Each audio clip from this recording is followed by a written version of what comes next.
Quality और consistent performance के लिए सिर्फ सिल्वर पंप्स एंड मोटर्स, नाम याद रखना। બીજી તરફ ગિરનાર લીલી પરિક્રમાની શરૂઆત એક દિવસ પહેલાથી જ કરવામાં આવી છે।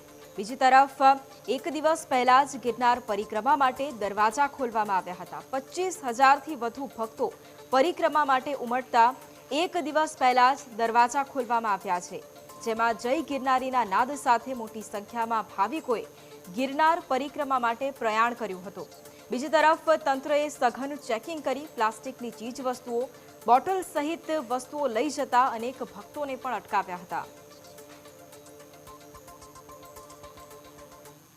गिरनार લીલી પરિક્રમાનો આજે વિધિવત શુભારંભ કરવામાં આવી ગયો છે। જો શ્રદ્ધાળુઓ છે આની એ જો પ્લાસ્ટિક નહીં લાવે આ બાબતે અમારી 11 એન્ટી પ્લાસ્ટિક ટીમો અહીંયા કાર્યરત છે। આ પણ અહીંયા જોઈ શકો છો કે જો શ્રદ્ધાળુ અંદર આવી રહ્યો છે આની અમે જો પણ પ્લાસ્ટિકનો આઈટમ સાથે હોય આને અમારી ટીમ લઈને અને ડસ્ટબિનમાં મૂકી રહી છે।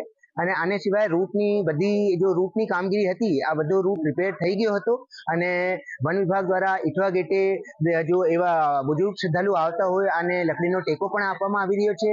અંદર પાણીના ટોટલ 15 જેટલા પાણીના જો ટાંકી છે એ 15 જેટલા પોઈન્ટ વન વિભાગ દ્વારા ઊભા કરવામાં આવી ગયા છે અને પાણી પુરવઠા તંત્ર દ્વારા પણ એટલા જ બીજા પાણીના પોઈન્ટ ઊભા કરવામાં આવી ગયા છે।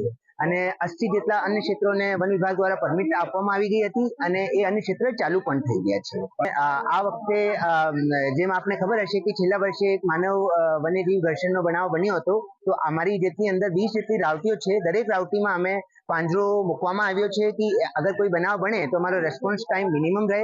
અને આને સિવાય રેસ્ક્યુ અને વેટનરી ટીમ પણ 24 કલાક સતત કાર્યરત છે। શાસનથી પણ એક એક્સપર્ટ ટ્રેકર ટીમ પણ બોલાવવામાં આવી। ભાવિકોની ભીડને ધ્યાનમાં રાખીને એક દિવસ અગાઉ જ ગિરનારની પરિક્રમા છે તે શરૂ થઈ ગઈ છે અને જે ગિરનાર પરિક્રમાનો ગેટ છે ખોલવામાં આવ્યો છે। આજે વહેલી સવારે અંદાજે 25,000 જેટલા ભાવિકો એકત્રિત થઈ જતા જે દરવાજો છે તે ખોલવામાં આવ્યો છે, જેથી એક પરિક્રમાની વ્યવસ્થા જાળવી શકાય અને જોઈ શકાય છે કે મોટી સંખ્યામાં ભાવિકો છે એ ગિરનારની પરિક્રમા માટે પ્રવેશ કરી રહ્યા છે। જે ખાસ કરીને જે વ્યવસ્થા જાળવવા માટે, કારણ કે દર વર્ષે લાખોની સંખ્યામાં ભાવિકો આવતા હોય ત્યારે આ જે ભાવિકો છે એ ભાવિકોને ભીડ છે એ એકત્ર ન થાય અને વ્યવસ્થા જળવાઈ રહે તે માટે દરવાજા ખોલવામાં આવ્યા છે। આપણી સાથે જુનાગઢ સિટી મામલતદાર ત્રિવેદી સાહેબ છે ઉપસ્થિત, તેમની સાથે વાત કરશું।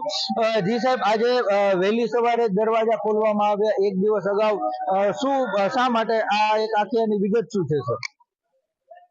આજે સવારથી જ રૂપાયતન ગેટ થી ઇટવા ચેકપોસ્ટ ની વચ્ચે વધારે પ્રમાણમાં પરિક્રમાર્થીઓ એકત્રિત થઈ જતા સમગ્ર પરિક્રમાના સુચારુ સંચાલન માટે વહીવટી તંત્રએ આજ રોજ સવારે 6 વાગ્યાથી જ તે પરિક્રમાર્થીઓને પરિક્રમા રૂટ ઉપર જવા દેવા માટે પરવાનગી આપવાનો નિર્ણય કરેલ છે, જેના ભાગરૂપે ગેટ ઓપન કરી અને તમામ પરિક્રમાર્થીઓને રૂટ ઉપર જવા દેવામાં આવેલ છે।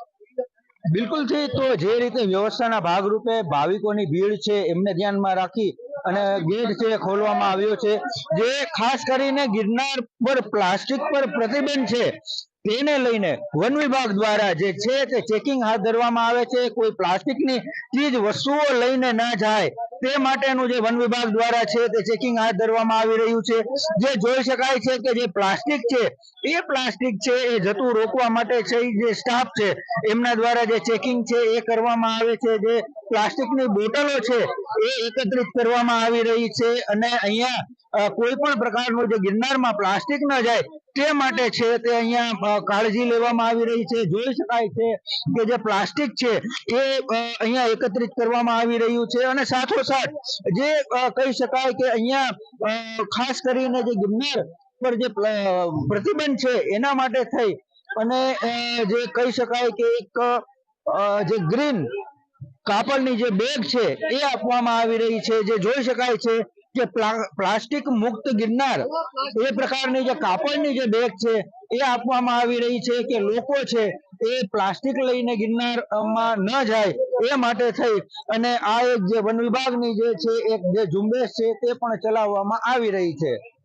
સાગર ઠાકર, ન્યૂઝ કેપિટલ, જુનાગઢ।